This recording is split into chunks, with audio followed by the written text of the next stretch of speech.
हर खबर बर वक्त खबर सिर्फ वॉइस ऑफ ट्रैली मजलूम अवामन जो आवाज़ सिर्फ वॉइस ऑफ ट्रैलो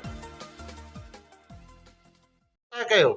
साईं मुंहिंजी बनी आहे मुंहिंजी 32 साल थिया आहिनि बनी मुंहिंजी खाए थो 32 साल केर केर चाचा उहो साईं गुलाम सुन शाह नालो त आहे मनुष्या जे नाले सां आहे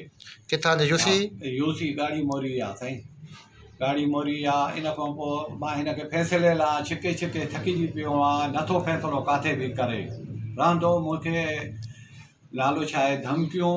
ॾिए थो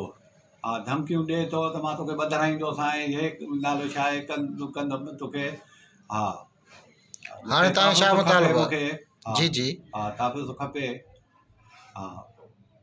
छा कयो अदा ये असां चाचो आहे तक़रीबन 32-33 साल थिया त असांजी मिल्कियत खाए वेठो थो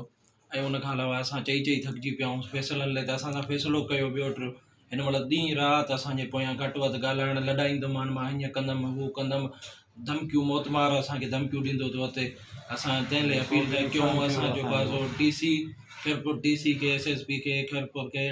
DIG सखर के त असांजो इंसाफ़ पियो वञे हीअ असांखे घटि वधि ऐं धमकियूं मौतबार घणो कुझु घटि वधि असांखे ॻाल्हाए थो भाउ हाणे तव्हां छा मुतालबो आहे असांखे पंहिंजो हक़ ॾिनो वञे असां सां फ़ैसिलो करे भाउ